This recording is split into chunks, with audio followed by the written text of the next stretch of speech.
आप देख रहे हैं एसपीएन 9 न्यूज। स्वागत है आपका हमारे इस खास प्रोग्राम में। प्रोग्राम की शुरुआत पश्चिम बंगाल की मुख्यमंत्री ममता बनर्जी से। जी हां, पश्चिम बंगाल की मुख्यमंत्री ममता बनर्जी की अगर मैं बात करूं तो बहुत बड़ा बयान ममता बनर्जी ने चुनाव से पहले दिया है। चुनाव से पहले ममता बनर्जी का जो बयान सामने आया है वो वाकई में चौंकाने वाला है। ममता बनर्जी का कहना है कि पहले उन्हें जो विपक्षी पार्टी थी, अगर उसकी बात की जाए, पहले लेफ्ट की जब सरकार थी उस सरकार ने ममता बनर्जी को पीटा और अब बीजेपी ममता बनर्जी को पीट रही है। जी हां, ये कहना है बंगाल की मुख्यमंत्री ममता बनर्जी का।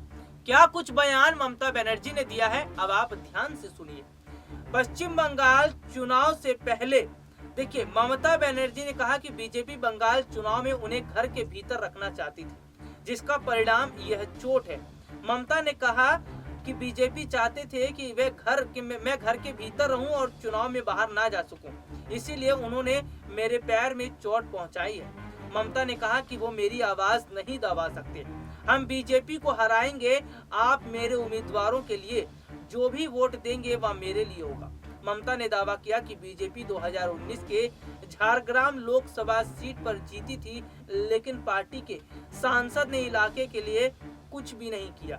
इसके बाद देखिए ममता बनर्जी क्या कहती हैं। उन्होंने कहा, पैर में चोट के बावजूद व्हील चेयर पर बैठकर मैं चुनाव प्रचार करने में जुटी हूँ। पश्चिम बंगाल की मुख्यमंत्री ममता बनर्जी ने कहा कि उन्हें जिंदगी में कई बार पीटा गया है। पहले सीपीएम के लोग मारते थे और अब बीजेपी के लोगों ने भी यही काम शुरू कर दिया है। गौरतलब है, पिछले दिनों नंदीग्राम में प्रचार के दौरान ममता बनर्जी घायल हो गई थी और बहुत बुरी तरह से घायल हो गई थी, जिसके बाद उनके पैर में प्लास्टर तक लगे थे और अब ममता बनर्जी व्हील चेयर पर है। ममता बनर्जी एक अकेली महिला है पश्चिम बंगाल की, और ममता बनर्जी एक अकेली महिला होकर जिस तरह से सभी राजनीतिक पार्टी के दिग्गज नेताओं का मुकाबला कर रही हैं, ये बात अपने आप में बहुत ज्यादा चौंकाने वाली है।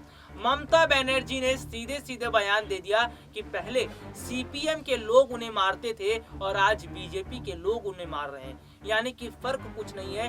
पिटाई उस समय भी होती थी ममता बनर्जी की और पिटाई आज दोबारा हो रही है, लेकिन यह है कि राजनीतिक पार्टी बदल गई है। वाकई में ये बहुत गौर करने वाली बात है कि ममता बनर्जी ने ये बयान दिया है। और आपको बता दूं कि नंदीग्राम में ममता बनर्जी के साथ जो हादसा हुआ, उसके बाद बंगाल के लोग जो हैं वो अब थोड़े से बदले नजर आ रहे हैं, क्योंकि बंगाल के लोगों की अगर मैं बात करूं तो नंदीग्राम में जो ममता के साथ हादसा हुआ, उसके बाद बंगाल के लोग ममता के साथ खड़े हुए नजर आ रहे हैं। यहाँ तक कि नंदीग्राम के लोग भी ममता के साथ खड़े हुए नजर आ रहे हैं। सबसे बड़ी बात तो देखिए ये है कि पश्चिम बंगाल की मुख्यमंत्री है ममता बनर्जी, और एक महिला मुख्यमंत्री जो हैं वो चुनाव जीतने के लिए किस तरह से कितनी मुश्किलों का सामना कर रही हैं, किस तरह से वो जो हैं पूरी तरीके से ये कोशिश कर रही हैं कि बंगाल के लोगों को अपने साथ लेकर दोबारा आगे चल सकें। लेकिन यहाँ पर गौर करने वाली बात तो है कि राजनीतिक पार्टी के अन्य नेताओं ने अपनी पूरी ताकत झोंक दी है। बीजेपी ने अपनी पूरी ताकत झोंक दी है, तो वहीं कांग्रेस ने अपनी पूरी ताकत झोंक दी है और अन्य राजनीतिक पार्टियों ने भी अपनी पूरी ताकत झोंक दी है। लेकिन ममता बनर्जी ने कहा है, मैं महिला हूं, ना हारी हूं और ना हारूंगी, और बीजेपी को चुनाव हरवा कर रहूंगी। कितनी बड़ी बात है। और मैं आपको बता दूं कि ममता बनर्जी की ये नारी शक्ति का जो हिम्मत है, नारी शक्ति की जो हिम्मत है, वाकई में इससे कोई भी नेता देखेगा या फिर उसे कोई भी आम आदमी देखेगा तो वाकई में वो ये कहेगा कि ममता बनर्जी एक अकेली शेर है और बाकी सभी राजनीतिक पार्टियों पर भारी पड़ रही हैं। जी हाँ, अकेली महिला मुख्यमंत्री हैं और किस तरह से मैदान में डटी हुई है। चोट लगी है ममता बनर्जी को, पैर में फ्रैक्चर हुआ है, व्हील चेयर पर बैठी हैं, लेकिन उसके बावजूद भी चुनावी रैली कर रही हैं। उन्हें ये वहां के बंगाल के लोगों की फिक्र है और बंगाल के वोटर्स की फिक्र है। तो अगर बात की जाए कोई और महिला अगर नेता होती तो शायद वो इस तरह का कदम नहीं उठा पाती, वो इस तरह से चुनावी जनसभा नहीं कर पाती, रैली नहीं कर पाती।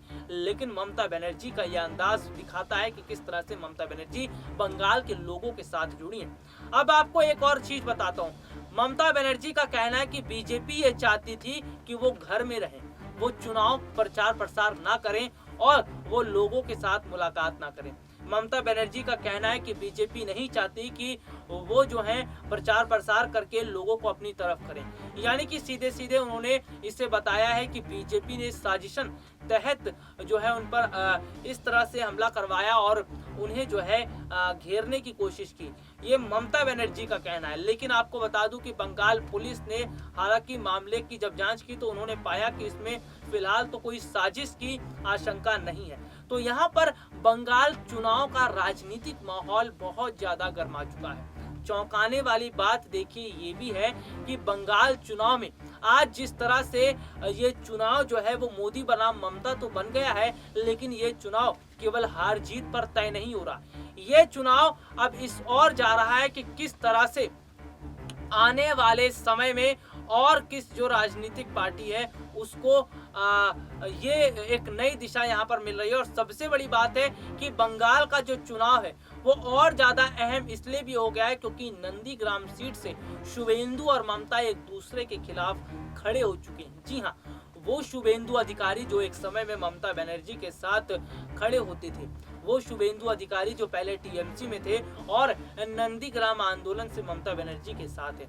लेकिन अब जिस तरह से यहाँ पर शुभेंदु अधिकारी की हम बात करते हैं तो शुभेंदु अधिकारी जो हैं अब वो फिलहाल बीजेपी में जाने के बाद जिस तरह से एक अलग तेवर उनका देखने को मिल रहा है। हालांकि अगर मैं बात करूं नंदीग्राम के लोगों की तो नंदीग्राम के लोगों को ऐसा लग रहा है कि शुभेंदु ने धोखा किया है ममता के साथ। ममता बनर्जी के साथ धोखा उन्होंने इसलिए किया है ताकि उन्हें ज्यादा फायदा बीजेपी में जाने के बाद मिल सके।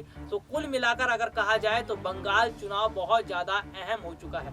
पहले बंगाल चुनाव हार और जीत को लेकर था, अब लेकिन बंगाल चुनाव मोदी बनाम ममता बन चुका है। और अगर बंगाल चुनाव में बीजेपी की हार हुई तो इसका मतलब समझिए कि बीजेपी को बहुत बड़ा झटका लगना और इसका सीधा सीधा फर्क भी पड़ेगा आने वाले जो 2024 का लोकसभा चुनाव होगा उस पर। और अगर यहाँ से ममता बनर्जी की हार होती है तो ममता बनर्जी का स्थान शून्य पर आकर रह जाएगा और ममता बनर्जी जो है वो उनकी सरकार दोबारा बंगाल में आना मुश्किल हो जाएगा। यही वजह है ममता बनर्जी भी अपनी पूरी ताकत लगा रही हैं और ममता बनर्जी अब बंगाल के लोगों के साथ जुड़ रही हैं। पहले भी जुड़ रही थी, अभी भी जुड़ रही हैं। और ममता बनर्जी ने यहाँ तक कह दिया है कि बंगाल के लोग उनके प्रत्याशी को जो भी वोट देंगे वो वोट उनके प्रत्याशी का नहीं होगा बल्कि ममता बनर्जी का होगा। तो यहाँ पर आप ये समझिए कि ममता बनर्जी पूरी इमोशनल कार्ड यहाँ पर खेल रही हैं और इमोशनल तरीके से बंगाल के लोगों को अपनी तरफ करने की कोशिश कर रही हैं। लेकिन सबसे बड़ी बात तो यह है कि स्थिति जो है वो बंगाल की और ज्यादा अजब गजब होती जा रही है क्योंकि बंगाल का चुनाव धीरे धीरे जैसे नजदीक आ रहा है, जैसे जैसे उसकी तारीख नजदीक आ रही है, वैसे वैसे बंगाल चुनाव से पहले सभी राजनीतिक पार्टियां अपने पूरे दमखम के साथ इस चुनाव में जीत के लिए कदम उठा रही हैं। लेकिन इस चुनाव में अगर बात की जाए तो चुनाव से पहले बीजेपी और टीएमसी इन दोनों राजनीतिक पार्टियों के बीच में टक्कर देखने को मिल रही है। और देखने वाली बात तो ये होगी कि इस चुनाव में जीत किस राजनीतिक पार्टी की होती है, बीजेपी की या फिर टीएमसी की। बंगाल चुनाव से जुड़ी पल पल की अपडेट, पल पल की जानकारियां मैं अपने दर्शकों तक पहुंचा रहा हूं। हम अपने खबर के माध्यम से बंगाल चुनाव से जुड़ी हर अपडेट पहुंचा रहे हैं। अगर आप भी अन्य चुनाव से जुड़ी खबरों को जानना चाहते हैं, बंगाल के अलावा अन्य जो चुनाव हैं उनसे जुड़ी खबरों को जानना चाहते हैं तो आप हमारे साथ जुड़िए, हमारे चैनल SPN9 न्यूज के साथ जुड़िए क्योंकि SPN9 न्यूज आपको बताएगा हर चुनाव की खबर, हर चुनाव की अपडेट और चुनाव से जुड़ी तमाम जानकारियां। फिलहाल के लिए आज मुझे इजाजत दीजिए, नमस्कार।